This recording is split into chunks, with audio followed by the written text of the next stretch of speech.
दियो जी कबीर आज मोहे हीर आज मोहे दर्शन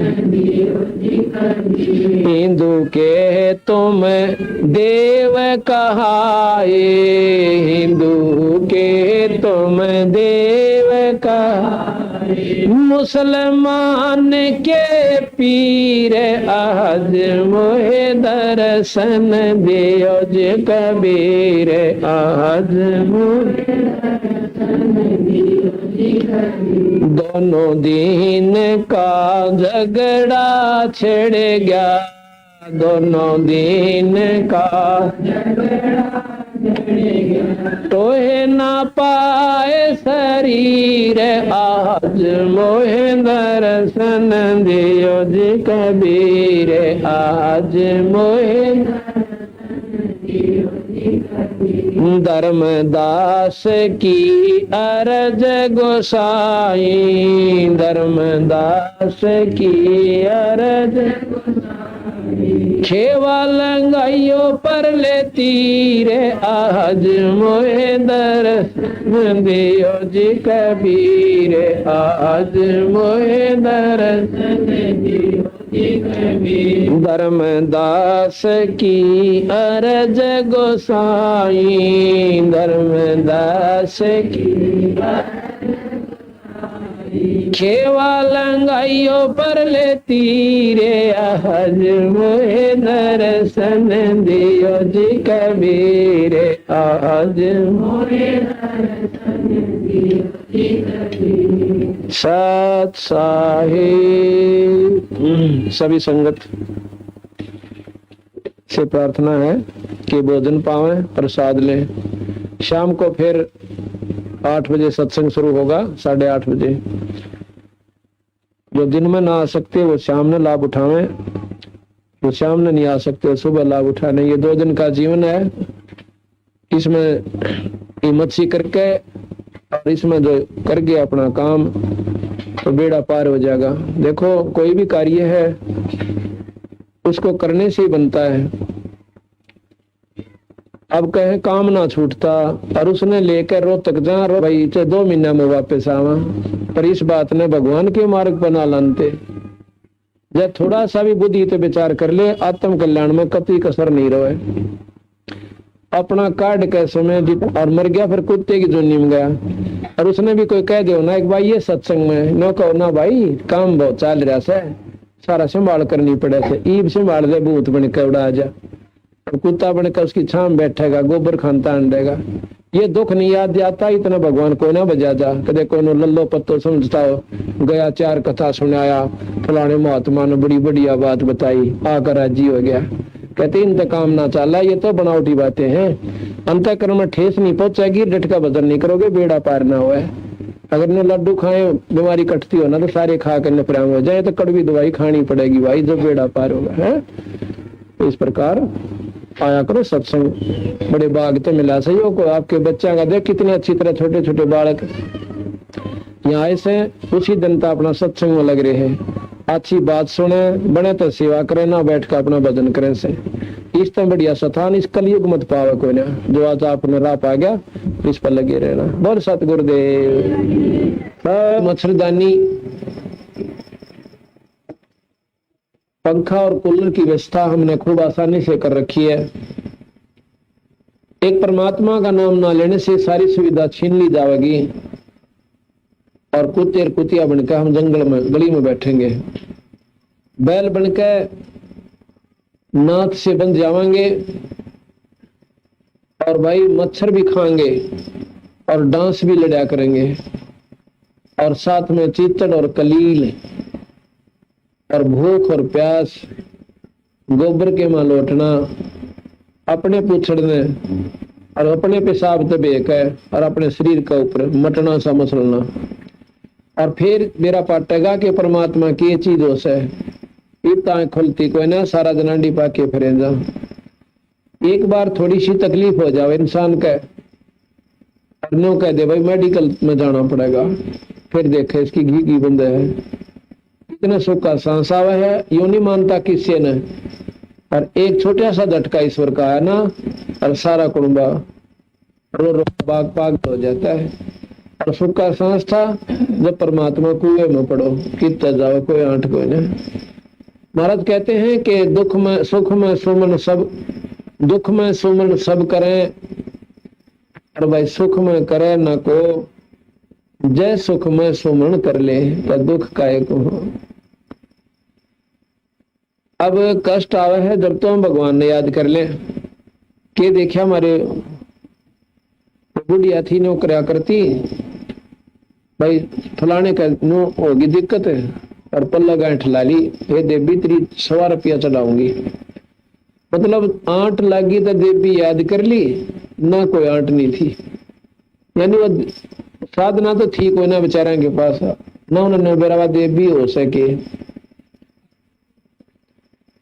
तो इस प्रकार महाराज कहे हैं कि दुख में सुमन सब करें, और सुख में करे न को, और जय सुख में सुमन कर ले फिर दुख काहे को हो। कबीर सुख में सुमरण ना किया फिर दुख में करते याद, और कहे कबीरता दास की इब कौन सुने फरियाद। जब बीमार हो जाए ना, कोई लाचार हो जाए, तो इसका कोई इलाज कोई ना। जब नो कहेगा किससे भाई कितने ले चाल मैंने, चाहे डॉक्टर के पास ले चाल और चाहे किसी संत के पास है, वो उसके बाग में बात है कि कहीं उसने ठिकाना मिला ठीक ना पाओ बेचारे ने, तो उस समय नो कहेगा कुछ भी बोल दे और कुछ भी करवा लो, मेरी जान बचा दो। अब कहते हैं दुख में सुमन सुख में सुमन ना किया, इब दुख में करते याद, और कहे कबीरता दास की भाई कौन सुना फरियाद। तो जैसे इब हम भगवान बंदी छोड़ के चरणों में पड़े हुए हैं, जैसा भी कम या ज्यादा हमारे से धर्म या पुण्य या भजन सुमन हो रहा है, सेवा हो रही है, हम कुछ तो कर ही रहे हैं, बुराइयां तो बच गए, बीड़ी शराब मांस तमाकू निंदा चुगली लड़ाई झगड़ा है। हमारे बच्चे भी सत्संग में आवे, परमात्मा के चरणों में रहते हैं, ईश्वर का याद करते हैं, परमात्मा का नाम दिन में कई कई बार याद आवे। सुबह शाम आरती हो, घर में दीपक देसी घी की जोत जले। अब कहते हैं कि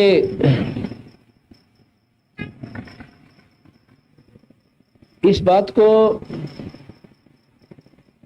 आम बढ़िया आदमी जो पुण्य आत्मा होती है, जो कति सत्संगी ना होते, वो भी नो क्या करें भाई भगवान करे थारे घी के जलियो। घी के जलना यानी घर में थारा परमात्मा मौज करे। तो अब हम देसी घी की जोत जगाने के लिए प्रार्थना करते हैं हर उससे, ये हवन का काम करे से, क्योंकि हवन के करने से जैसे आपने सुना था मुक्ति नहीं होती, लेकिन कहते हैं सर्व वासना जात है। हवन करने से ऊपरले लोकों में, देवताओं के लोकों में यहाँ की शुद्ध वायु पहुंच जाती है, ये घी के माध्यम से, मंत्रों के प्रभाव से। तो देवता लोग प्रसन्न रहते हैं। और जहां बंदी छोड़ की अमर ज्योत लगती है, उसको देख करके तो सारे ही खुश हो जाते हैं कि जिस घर में इस बंदी छोड़ की जोत जलस है, उस बंदी छोड़ के नाम का हवन हो रहा है, तो भाई उसके तो चारों तरफ ये देवता पहरा देने लग जाए और बड़ी खुशी मनाते हैं कि धन है इनकी करनी ने, धन है इनकी जननी ने, जिनके घर पर बंदी छोड़ की बाणी और बंदी छोड़ का ये अमर ज्योत यानी देसी घी की जोत जल रही है। तो कहने का भाव यह है कि दुख में सुमन ना किया फिर सुख में करते याद, कहे कबीरता दास की कौन सुना फरियाद। अब हमारे ऊपर मान लो कर्म की कोई मार आवेगी, प्रथम तो वाक कहते हैं संसरण में आणते भाई आई टले बला, और जय माथे पर सूड़ी होवा कांटे में टल जाए। और जो सत्संग में नहीं आते उनका तो गदा के उठेंगे, न्यू सुनने मिलेगी, फलाने गिलने बनेंगे। और भाई हमारे जो 19-21 कोई घटना घटन भी जाती है छोटी मोटी और परेशानी आती है, तो हमने जगह है अपने बंदी छोड़ के चरणा में पड़कर रोने, हमने जगह मिल गई उसके आगे अर्ज करण की, और फिर वो पूर्ण परमात्मा है, दयालु है, हमारे छोटे मोटे जो कोई कमी रह भी जाती है किसी कारण से, कोई भाव में कमी है, कोई विचारों में हमारे अंदर जो कमजोरी आ जाती है, उसके कारण हम दुख उठाना शुरू कर देते हैं, तो उनको भी ये माफ कर देते हैं। ये बहुत दयालु है। तो इसलिए कहते हैं एक बार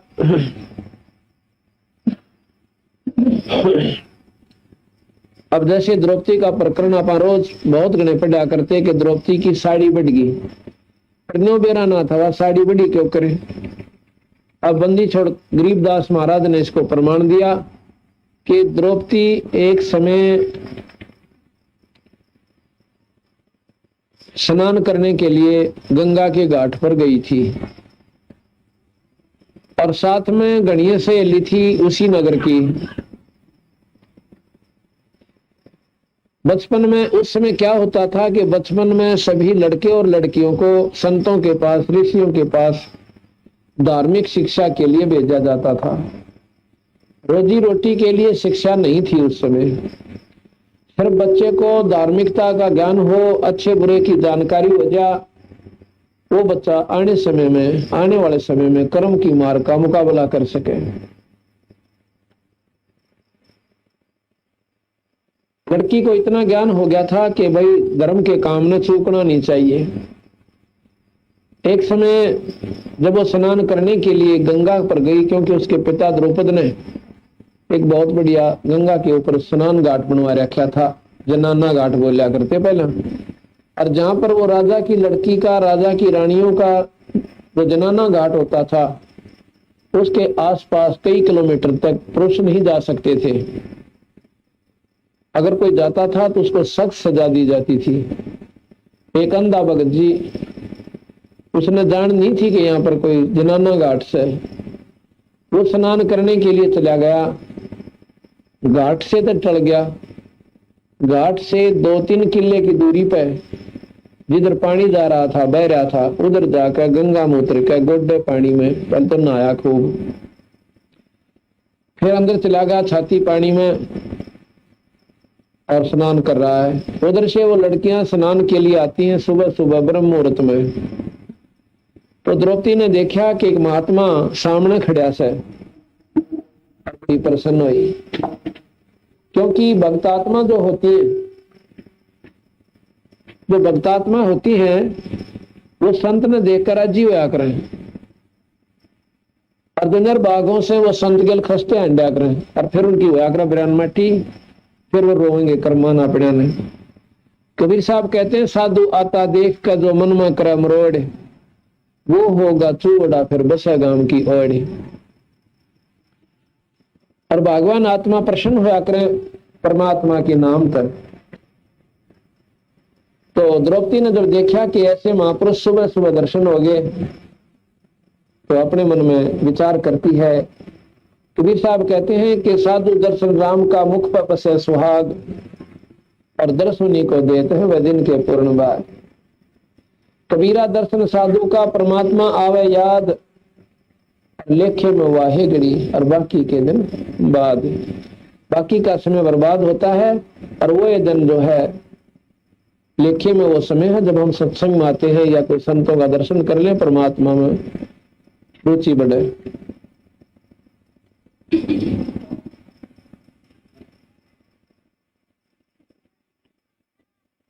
तो द्रौपदी ने क्या करा, वो सोची महात्मा नहा से हम भी स्नान कर लेते हैं। वो सब लड़कियां और द्रौपदी स्नान करने लगी। कहते हैं हजारों सहेली उनके साथ स्नान करने खातिर जाया करती, गांव की लड़कियां, उस नगर की लड़कियां, और साथ में उसकी दासी और बांदियां भी जाती थी। लड़की सभी लड़कियां ने स्नान किया, हजारों लड़की नहाई। नहाने में 1.5-2 घंटा उन्हें आराम से लग गया। स्नान करने के बाद द्रौपदी को फिर ध्यान आया कि महात्मा कहीं चला तो नहीं गया, क्योंकि उनके पास बैठ के वार्ता करेंगे, भगवान की चर्चा सुनेंगे। लड़की ने देखा कि वो महापुरुष तो अब भी नहाने लग रहा है, पर इतनी देर तो नहाना तो ना चाहिए था, और ना भी कौन रहा, नो पानी में हाथ मारे। उसमें क्या हुआ कि उस महात्मा के पास एक का लंगोटा था, बाकी कपड़ा कोई नहीं था उसके पास। और वो पानी में बह गया, टूट गया तागड़ी। अब शर्म का मारा बाहर नहीं आवे, घना शर्मिंदा हो गया। उधर लड़कियां की आवाज आवे, स्नान करती आना, और ज्यादा पानी में घुस गया और अपना कान बोझ कर खड़ा कि कहीं ये लड़कियां चली जा, फिर देखूंगा कि दिन छिप जाएगा, दिन रात्रि के समय बाहर निकलूंगा। सुबह का समय था। उधर से द्रौपदी ने अपनी दृष्टि से देखा कि महात्मा तो निवस्त्र हो गए, और वस्त्र कोई किनारे पर दरिया को ना, तो लड़की नाव देखा ना ताव देखा। अपनी साड़ी में तो एक जट यानी एक बिलात 8-9 इंच कपड़ा पाड़ के और महात्मा की तरफ यानी पानी में छोड़ दिया। जब वो पानी में बहता हुआ कपड़ा उस महात्मा के हाथ के पास से निकल गया, उसने क्या दिखा था बेचारे ने, चाहे 6 इंच दोरे का निकल गया। तो लड़की ने दूसरा फिर पाड़ा, वो भी डाल दिया, वो भी चला गया। 7-8 ऐसे ही वो कपड़े को पिन बहा दी, पर उसने क्या दिखा बेचारे ने, सारी 7-7 दोरे का निकल गई। अब लड़की ने सोचा कि भाई देखो मेरे बाप समान है, कि डर हो गया। उसने एक लंबी लकड़ी उठाई, बहुत लंबी, जैसे जंतर की हुआ करे, और उसके अपना ये कपड़ा लपेट के एक बिलात का और अपनी साड़ी माथ पाड़ के उस महात्मा के आगे कर दिया।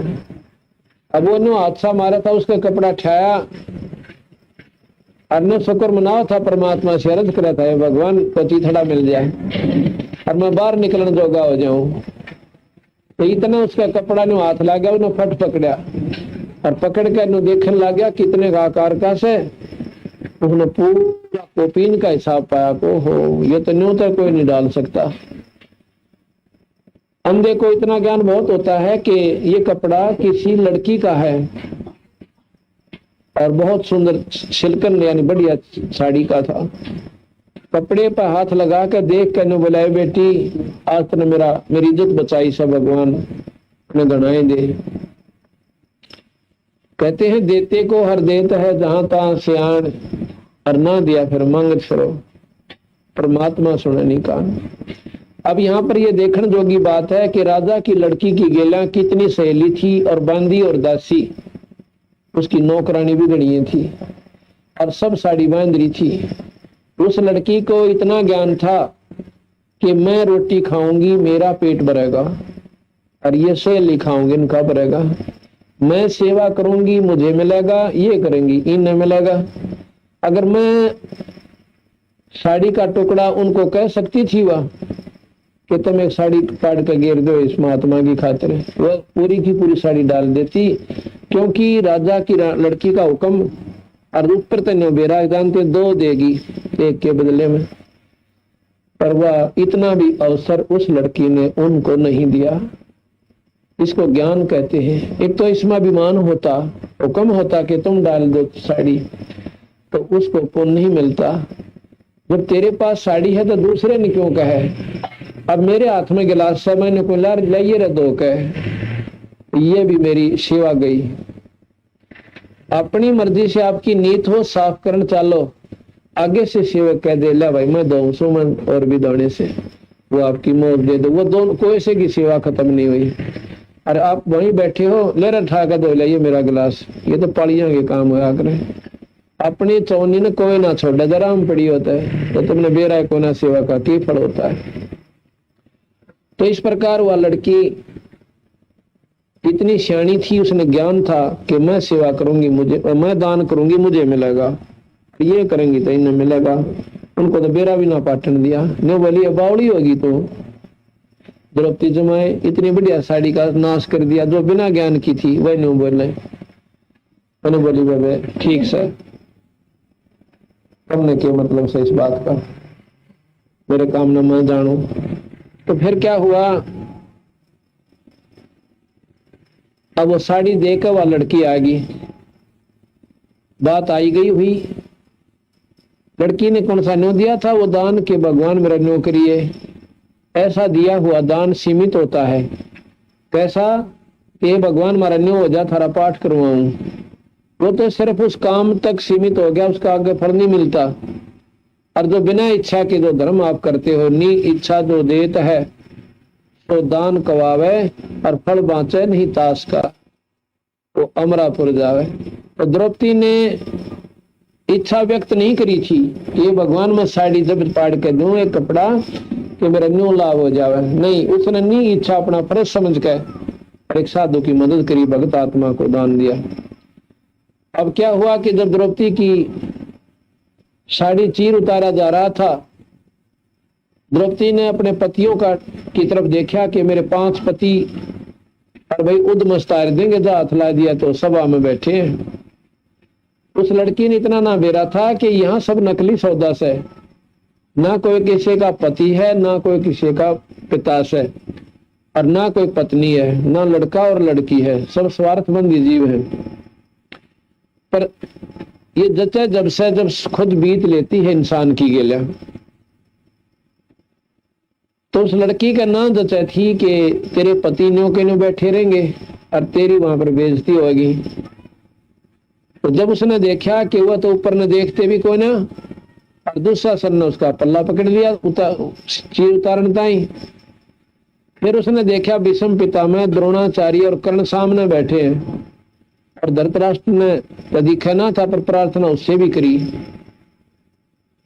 तो कोई ऐसा ना बोले मुंह है। और द्रोणाचार्य, भीष्म पितामह और कर्ण, उनमें से एक जना भी अगर खड़ा होकर अर्न्यों कह देता कि खबरदार देश लड़की का हाथ लाया है, आरामियों इसमें तुम क्या अंतर समझ रहे हो। और सभा के अंदर ये पहला इस वर्ल्ड का पहला इतिहास है कि 10 आदमियों किसी औरत को नंगा कराया जा रहा था और वो नीच आत्मानियों के नहीं बैठे रहे। आज भी कोई रास्ते चलती कोई लड़की ने कोई छेड़ा से तो दूसरे आदमी उसका बक्कल तार देंगे के, और वह सब अमर उनके गीत का बिला महाभारत में योद्धा थे, भीष्म पितामह, फलाने और द्रोण और कर्ण, वो तो सारे पशु इकट्ठे हो रहे थे। खाकर दुर्योधन के मलिन अन्न को बुद्धि भ्रष्ट हो गए थे। तो द्रौपदी ने अर्ज किया कि हे भीष्म पितामह, हे गुरुदेव और कर्ण जी मेरी रक्षा करो। कोई सा ना बोले। कहते हैं उस समय विदुर खड़े हो गए।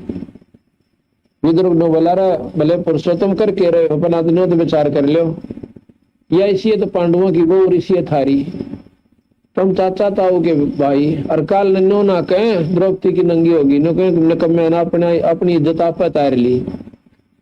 पर वो तो बुद्धि भ्रष्ट हो चुके थे, उनका काल चक्कर काट रहा था, उनका एक भी समझ में ना आती शैनी बात तो, और उल्टी कह दे उसने स्वीकार करे थे। कहते विनाश काले विप्रता बुद्धि, जब नाश इस इंसान का आता है उल्टा चलेगा, सारे उल्टे गेर लगेंगे उसके।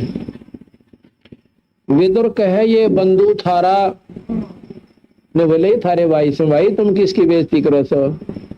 विदुर कहे ये बंधु थारा, एक कुल एक परिवारा, और विदुर के मुंह पर लगा थपेड़ा, ने बोले तू तो है पांडुआ का चेहरा। विदुर के मुंह पर दुशासन ने थप्पड़ मारा, ने बोला तू तो पांडुआ का नहीं बोल रहा, इनका चमचा से ना इस करके बोल रहा से, इनका चेहरा से तू इनका चेला से। तू तो है बांदी का जाया, अपने चाचे ने ये शब्द बोलना है, वो निर्भाग आत्मा। तू तो है बांदी का जाया, और वहां पर कहते हैं भीष्म द्रोण और कर्ण मुस्काया। जब उन्होंने कहा ना तू तो बांदी का जाम से, यानी बांदी का पैदा हुआ था, तो वह तीनों दांदरे काटे, जबकि चाहिए था खड़ा होकर कहना रहे क्यों कर बोला तो निकम्मे तेरा चाचा लग गया है, अपने चाचे का बर्तन हाथ उठा दिया। फिर इतना भी लफ्ज काटने जोगे नहीं रहे, तो विदुर वहां से उठ कर चला गया कि ये तो नाश इकट्ठे हो रहे सारे, अब इनकी छात बोल दे रही है। देखो भगत आत्मा था, बुराई देखी नहीं गई, पर अपने मुंह तो उसने तो कहना था कह दिया। मानना ना मानना उनकी बस की बात, उनकी मर्जी है। परमात्मा उस पर प्रसन्न होता है, वो दोषी नहीं होता। और सभा में बैठा अन्याय को सहन करता है, वो पाप का दोषी है, पाप का भागी है। या तो वहां से निकल जा, और ना खड़ा होकर नहीं कहते तुम गलत कर रहे हो, नहीं मानना अपना उठ कर चला जा। ये एक नियम होता है। कोई पंचायत के अंदर भी जावे और कोई नहीं माने तो जुल्म सामने बेरा पट जैसा कि ये गलत कर रहे से, एक मतलब तगड़े की तरफ बोलने लग रहे, सारे पता लग जाता है। तो वहां से खिसक जाने में फायदा हो सा, उसके समर्थन में आनी होती है। तो इस प्रकार द्रौपदी ने देख लिया भाई तो सारा सूखा सांग इकट्ठा हो रहा है, ना किसी के पति और ना ये गुरुजी बैठे सामने, ये भी अपना स्वार्थी हो रहे हैं, इनका खा कर नीच आत्मा ज्ञान को और बुद्धि मलिन होली, जैसा खावा अन्न कहते ऐसा हो जा मन। अब द्रौपदी ने कुछ ना सूझी और सब चारों तरफ से निष्क्रिय होकर एक परमात्मा मन लौला ली। अब तेरे बिना मेरा कोई नहीं दाता, तेरे बिना मेरा कोई नहीं मालिक। देख लिया सब सूखा डमडमा से, और इतना कह बहुत ज्यादा रूंग रूंग खड़े हो गए। अब तेरे बिना मेरा कोई नहीं मालिक। ठीक है, अर्ज तो देखो दुख में सभी भगवान की करते हैं, लेकिन उसकी अर्ज सुन ली परमात्मा ने और औरा की ना सुनते। हम देखा अखबार में करा कितनी बहन बेटियां की इज्जत लौटने लग रही, क्या वो परमात्मा ने याद नहीं करती होंगी? लेकिन उनकी सुनाई नो नहीं होती कि उनको किसी समय में ऐसा कोई पुण्य नहीं बढ़िया, ऐसा कोई दान नहीं करा जो कि उनके सामने कवच बनकर खड़ा हो जा, परमात्मा उसको लाभ देने जोगा हो जा, उसकी रक्षा करने जोगा रहे। परमात्मा भी निष्क्रिय है जब तक ये प्राणी अपने कर्म सुधारे को ना दान पुण्य नहीं करता। तो उस समय कहते हैं भगवान कृष्ण रुक्मिणी के साथ छत पर बैठकर और पासे खेला था, जैसे शतरंज खेल लिया करें। और शतरंज के जब पासे ऐसे डालते हैं तो उसका कोई मुंह तो बोला करें, जैसे ताश खेल ध्यान कराया करें फलाने इतने फलाने इतने। तो वो शतरंज खेलती आना पासे डाल के जो पासों का अक्षर बोलना था वो तो ना बोला, अरने बोला अनंत। ऐसे पासे डाले और कृष्ण जी ने हाथ ऐसे कर दिया, न बोले अनंत। रुक्मिणी उसके मुंह का ना देखा कि पासे जो खेल का तो कोई शब्द को ना आपने अनंत क्यों कहा। हाथ पकड़ लिया उनका, हाथ पकड़ के हंसन लागी कि यो अनंत का तो मेरे समझ में ना आई, अनंत तो इसका कोई मतलब है कोई ना इस खेल में। तो क्या कहता है कि रुक्मिणी कर पकड़ा मुस्काई, कर कहते हैं हाथ ने, रुक्मिणी कर पकड़ा मुस्काई, अनंत कहा मोको समझाई। यो अनंत क्यों कहा इसके बारे में मुझे जानकारी दो। कृष्ण जी बोले दुशासन ने द्रौपदी पकड़ी और मेरी भक्ति सकल में सिकरी। जय मेरा भक्त पे छोड़ी हुई तो हमारा नाम ना लेवे कोई, हमारा कोई नाम ना लेवे। अगर आज भगत के ऊपर भी आंच आएगी। और फिर भगवान ने कौन पूछा बावली, कहते तन दे ही से पासा डारी, वह शरीर से तो खेल रहा है और पहुंचे सुख समरूप मुरारी। खेचत खेचत खेच का शीशा और सिर पर बैठे हैं जगदीशा। द्रौप सुता के चीर बढ़ाए वो शंख शंखों पार नहीं पाए। अब ये विचार करने की बात है यहाँ पर कि दूसरा द्रौपदी के चीर बढ़ गया और ना बढ़ता कि उसकी उस लड़की ने वो दान कर रखा था। कुछ दिनों के बाद भगवान कृष्ण आते हैं उनके पास, पांडवों के घर पर गए। द्रौपदी उनके चरणों में पड़कर रोने लगी, कहने लगी महाराज जी, हे भगवान, इस पापनी पर आपने कौन से ऐसी मेरे क्यों कर दी कि ऐसी अनहोनी करके दर दी मेरे ताई। कृष्ण जी कहने लगे द्रौपदी तेरा ही किया हुआ है, अक मेरा तो कोई ना महाराज जी ऐसा, अक नहीं, तेरे से हमने पुण्य करवा लिया था, पहले ही पता था कि तेरे ऊपर कष्ट आएंगे। तूने एक समय पुण्य किया था। ने बोली महाराज जी सा पुण्य तो मेरे को दृष्टि में याद भी कोई ना कि इतना पुण्य कर दिया जिसके कारण आपने एक अनमोल इतिहास पैदा कर दिया। उस समय अपनी दृष्टि देकर और उस लड़की को दिखाया कि एक समय तो जब ब्याही कोई ना थी, कवारी थी अपने पिता के घर पर, उस समय तो नहान गई थी बेबे। और जब वो दिखे है रील पछली अपनी आंखें तय बोलिए महाराज जी एक बिलात के कपड़े का इतना पुण्य, एक लीर के कारण मेरे बढ़ गए चीर अपार। तो बोली जब मैं पहले जानती तो सबके में देती वारे। अगर मुझे जब ज्ञान हो जाता कि इस छोटे से पुण्य का इतना मुझे प्रतिफल मिलेगा तो मैं चूकती नहीं महाराज जी। तो हाथ तो बात छूट गई। इस प्रकार महाराज कहें देते को हर देत है जहां तहां से आन, और ना दिया फिर मांगते फिरियो, ये परमात्मा सुनने का। इसी प्रकार जैसे सर्दी आवेगी और सर्दी में जो है मोटे वस्त्रों की आवश्यकता जरूर पड़ेगी। जिन्होंने वो वस्त्र तैयार कर रखी हैं, रजाई का प्रबंध कर लिया, स्वेटर दर्सी ले ली, तो सर्दी आकर चली जाएगी पर जान तक कोई न मारे। इसी प्रकार जिन्होंने धर्मपुन सोमन गुरु की शरण ले ली, कर्म की मार आवेंगी और वह दुखी कोई ना करे, घनी काल नहीं करे। कहते संत शरण में आड़ते आई टले बला, जय माथे में सोड़ी होगा कैंटे में टल जाए। एक समय की बात है, एक बहन विधवा होगी और एक का लड़का उस पे, और वो लड़का क्योंकि पिता का हाथ दाब ऊपर ना हो, लड़का के बिना परवाह कराया करता माता की। माँ क्यों लाड गणे कराया करे अपने बेटे की, छोटी मोटी गलतियां न भी माफ करती ही रहती है।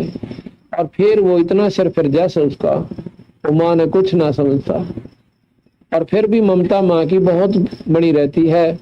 उसकी 100 बुराइयां न भी सहन कर लेगी, और वो दूना दिमाग खराब होता चला जाता है। उस लड़के गेला से ही बना, उसका लड़का था, पिता था कोई ना। पहले तो वो अपने पति के मर जाने के दुख में रोने लगी, आंखें सुजाली, कंडे मोली बेचारी। उसके बाद वो लड़का बुराई करने लग गया, बीड़ी शराब सुल्फा आदि का प्रयोग करने लग गया। और उस एक काम और भी साथ में करता था, गलत आदमियों के पास बैठकर चोरी और करने लग गया था। चोरी का मानना मेरा था कि इतना भी गिर लिया निर्वाह के चोरी भी करने लग गया। एक दिन एक पड़ोसन आई उसके पास, ने बोलिए दूध से था रहे अकान दूध से की जरूरत पड़ेगी, अगर दूध मैं सत्संग में जाया करूं और मेरा आज रोटियां का नंबर से, और मारी मैं ना दूध ना दिया बेबे थारा फिर कौन दे देगी। बोली ना ये फिर कौन के देना, तो अच्छी जगह ले जा, बताइए भगवान कद कद दिन दे हमारे। तो इतना उस बेचारी कुछ पहले संस्कार थे, ऐसे सुथरी बोली हुआ। तो उसके ऐसे विचार भावना देख कर वह पड़ोसन जो सत्संग में जाया करती थी, वह बहन ने सोची क्या तो बढ़िया दिखा ऐसा लड़की औरत है, तो ठीक बोला है, तो क्यों ना इसने भी बता दूं कि तू इतना दुख पा रही, सारा दिन रोए जावे, मेरे गिल सत्संग में चाल पड़ा कर। उसने सत्संग से आकर उसके घर पर गई, यो जिक्र कर दिया। मानो बोली बहन चलता मैं पढ़ू, पर मेरे गेला कई काम हो गए। क्या हो गया? एक तो मैं विधवा होगी, तुम तो जा सकती, तुम्हारे सिर पर धनी है, कोई टोकर अड़ा कोई ना, और मैं घर से निकलूंगी तो 100 बात दुनिया बनाओगी। तो अनु बोलिए तुम दुनिया का के लेना बाड़ी। मीराबाई ने देखा ने देखे के कहा था दुनिया ने, ये कहा था दुनिया ने, सब ने कहा करते तू मत ना जाकर सत्संग में ठाकरा की छोरी हो, कहते ने जाड़ा पाड़ दिया, जुल्म कर रही तो है के कहेंगे, या दुनिया थूकेगी, हमने थारी जगह जगह बेचती हो से, दुनिया बूंदी अच्छी कर। तो मीराबाई के बोली सत्संग में जाना मीरा छोड़ दे, सत्संग में जाना मीरा आए मारी लोग करें तकरार, सत्संग में जाना मीरा छोड़ दे, आए मारी लोग करें तकरार, सत्संग में जाना मीरा छोड़, सत्संग में जाना मेरा ना छोटरी, सत्संग में जाना मेरा ना छोट, आरी चाहे जड़ कमरो सन सारे सतसंग में जाना मेरा नाम। आरी चाहे जड़ कमरो सन सारे सतसंग में जाना मेरा। थारे सत्संग के राय में, थारे सत्संग के राय में आए वहाँ पर रहते हैं काले नाग, कोई कोई नाग तन डस लेवे। आए वहाँ पर रहते हैं काले नाग, कोई कोई नाग तन डस लेवे। जब गुरु मारे मेरे कररी, जब गुरु मारे मेरे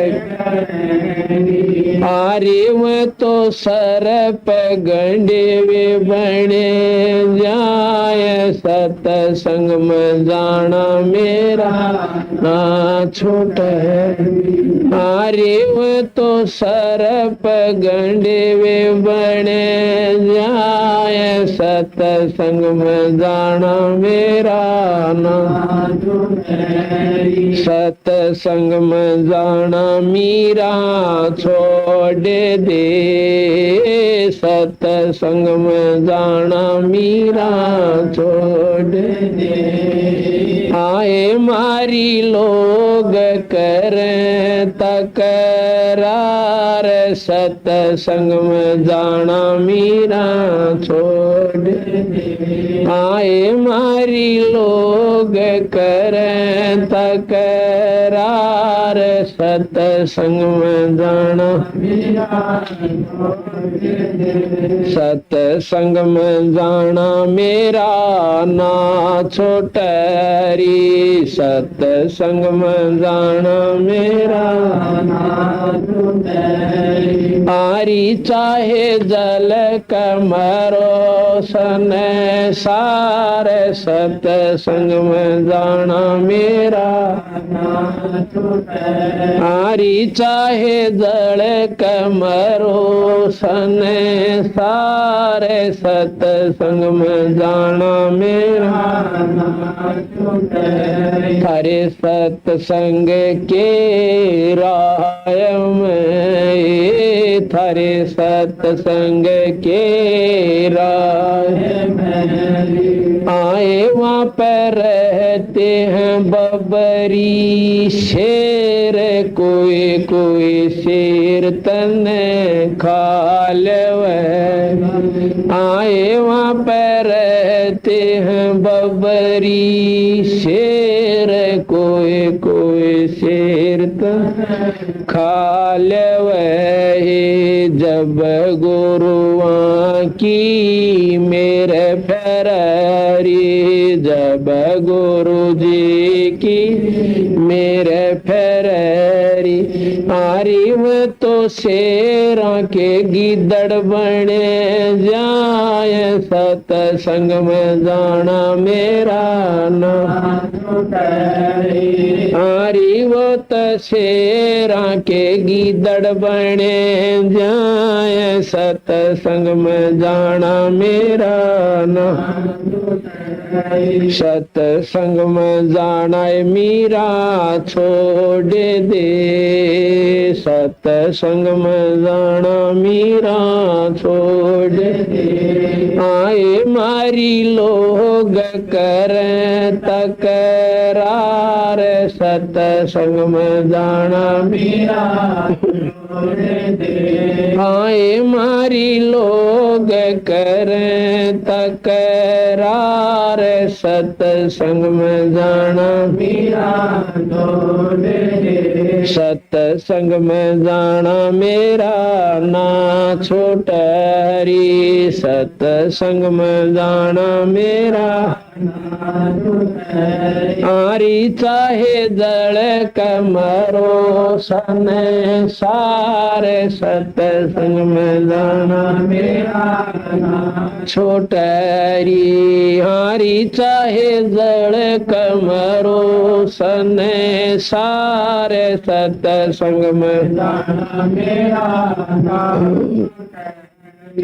तारे सत्संग के बीच में, थारे सत्संग के बीच में आए वहाँ पर रहते हैं साधु संत, कोई कोई संत तन ले रमाए, आए वहाँ पर रहते हैं साधु संत, कोई कोई संत तन ले रम, तेरे री मन में माता पाप सरी, तेरे री मन में माता पाप हरी, संत मेरे माँ बाप रे, संत मेरे माँ बाप हरी, मैं तो कर देंगे बेड़ा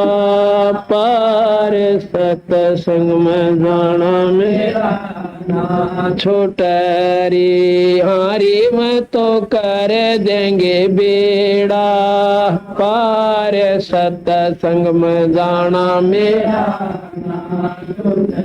सत्संग में जाना मीरा छोड़ दे, सत्संग में जाना मीरा आए मारी लोग कर तकरार, सत्संग में जाना सत्संग में जाना मेरा ना छोटरी, सत्संग में जाना मेरा आरी चाहे जड़ कमरो सन सारे, सत्संग में जाना आरी चाहे जड़ कमरो सन सारे, सत्संग में जाना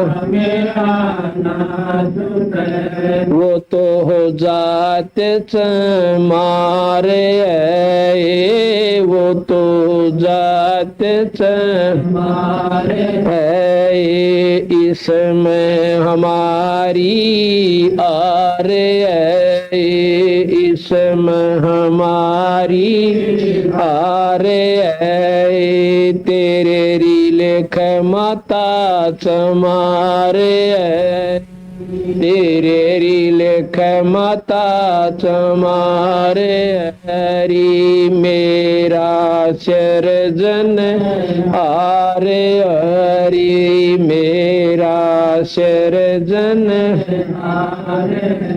हरी, वो तो मीरा के गुरु रविदास जाना मेरा ना छोटा, ये सत्संग में जाना मेरा छोड़ दे,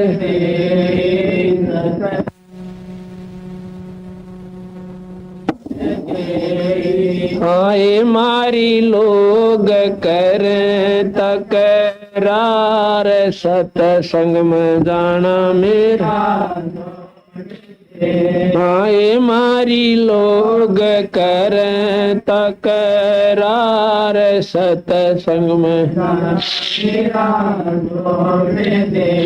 सत्संग में जाना मेरा ना छोटरी, सत्संग में जाना मेरा ना हारी चाहे जड़ कमरो सन सार, सत्संग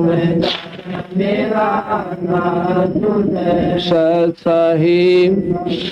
जब मीरा ने सत्संग में जाना बंद नहीं किया और राणा जी ने जहर भी दे लिया, और भाई कहते हैं एक बार सर्प भेज दिया, एक टूमा के डिब्बे में जो गहने का जेवरों का डिब्बा उसे उसमें न्यू कह दिया कि ले मीरा ने दे दे, इसमें 9 लखा हार लिया उसकी खातिर। उसके देवर ने, उसका पति मर चुका था, 2-3-4 साल शादी के बाद वो मर गया था।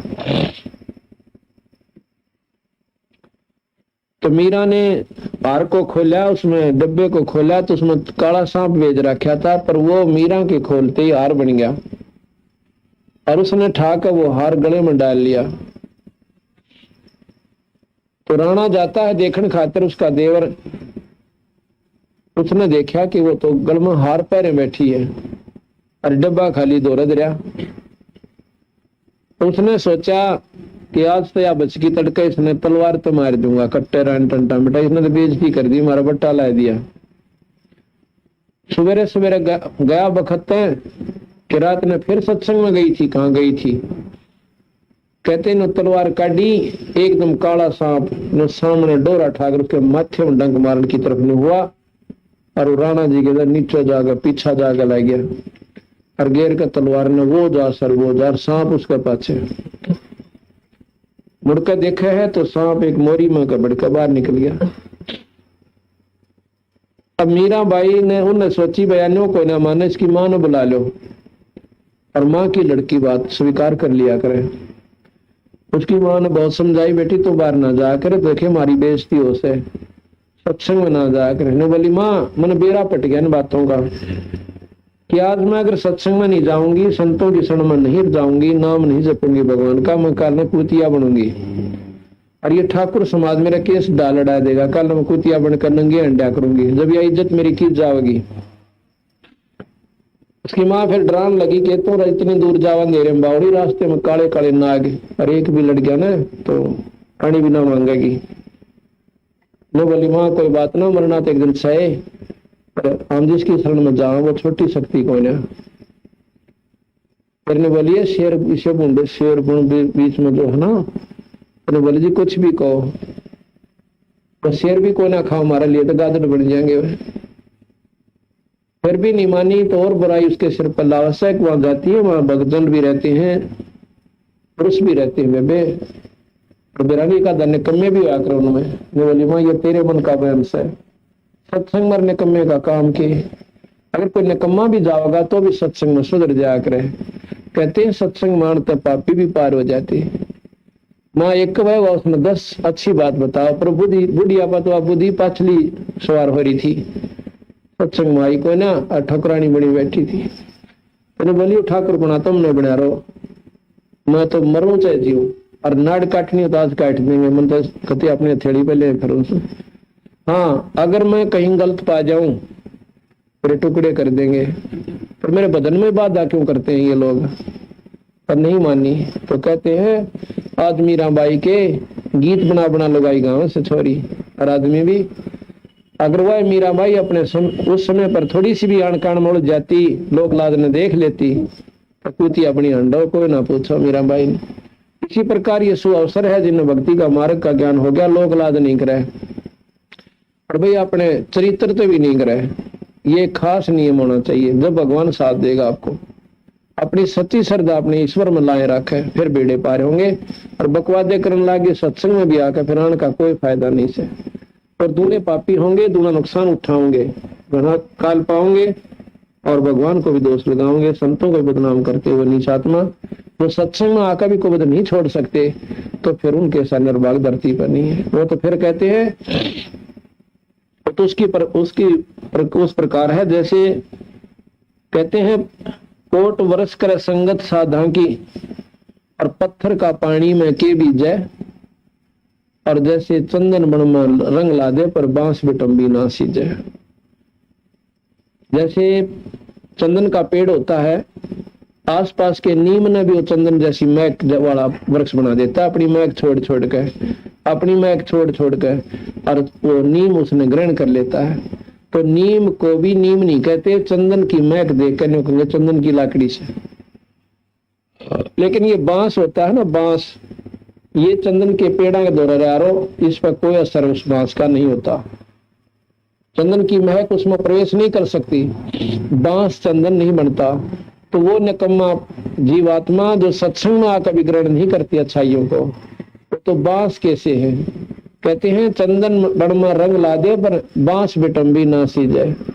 जो हंस आत्मा होती है वो हंस बनकर चली जाएंगे और नकम में फिर भी अपने कर्म न बिगाड़ कर और कुत्ते की दुनिया में जाएंगे। तो इस प्रकार जब सत्संग उसने सुना मीराबाई ने कहा कि भाई मीराबाई ने जब इतना संघर्ष करना पड़ा समाज के लिए, तो वह जो बहन थी जो विधवा हो रही थी, समाज पर डरती, सत्संग में जान नाटे थी, तो उसकी हौसला आपके ऊपर होगी। तो वह बेचारी कई सुने थे सत्संग में जान लाएगी। सत्संग में जाने लगी तो सबसे पहले दुख रोया कि महाराज जी मेरा लड़का बिगड़ गया। जो दुख हुआ था मेरी जान ने वो तो था ही था, पति मर गया, इस तो बड़ा दुख और क्या होगा औरत ने। और ऊपर तो एक लड़का था, इसकी आस तक की थी कि हो सकता है ये कामयाब हो जाए, इसने ब्याह था कि मैं अपना जीवन सफल कर लूं। यो जमा बिगड़ रहा है, इसकी शराब यो पीवे, सुल्फा यो पीवे, और बोलूं तो छो में आ जावे। महाराज जी ने यही सलाह दी कि बेटी आया करो सत्संग में और सेवा करो यहाँ पे, और भगवान का नाम ले जा। कोई किसी का ना अड़, ना कोई बेटा ना कोई बेटी, ये तो लनियार से आप अपने समय खातिर, थोड़े समय खातिर आ रहे से, कोई पथला लेने आ रहा है, कोई देने आ रहा से, और यह कोई ना समझ मानती। फिर भी ममता इतनी गहरी होते कि बोली महाराज जी दया कर दे, वो भी सत्संग मान लग जा। उन्होंने ये कहा तू सच्चे मन तो लगी रहे, सारे काम हो जाएंगे। बेबे जब तू कच्चेपन में आ गई तो फिर कुछ भी कौन बढ़े। अगना महाराज जी मन तो पूरा ज्ञान हो गया, मैं तो अपने उद्देश्य बोलूं को ना, और वो भी आ जाएगा तो बहुत अच्छी बात से लड़का। तो क्या हुआ, वो लड़का गंदे बच्चों की संगत में बैठकर चोरी करया करता। उसने क्या सोचा उसके साथियों ने कि भाई छोटी मोटी चोरी तो काम नहीं चलता, वो पूरी बरकत को ना होती। इब कह राजा के महल में चोरी कराएंगे, रानिया के हार एक एक 9-9 लाख का बताओ से, और अपने मुंह में पानी भरया, मीठे अपने मुंह में मीठू बन गए। बड़ी बुच्चा ने ना सोची राजा का महल वो होया करे, एक उनसे थोड़ा मैं उठड़ा पे कूद कर जाके ठा लिया किसी के सौदे ने। पर उनकी बुद्धि इतनी भ्रष्ट हो ली क्योंकि उनका अंत भी आ लिया था। तो सारे उसके साथियों ने समेत उस लड़के ने, मैन के लड़के ने जो सत्संग में जाती थी, रात्रि के समय राजा के महल में चोरी करने की स्कीम बनाई और उसके लिए पुराने मंदिर के पास, जो मंदिर के आसपास आदमी ज्यादा कोई शक भी ना करता वो मंदिर में आए होंगे, मंदिर के पास इकट्ठे होना रात के 12 बजे निहित कर लिया। उधर से वह लड़की जो संगत में उसकी माँ सत्संग में जाया करती थी, तो उस दिन उसने कुछ प्रेरणा दी परमात्मा ने बंदी छोड़ने के। बेबे अपने मन में सोचा है आए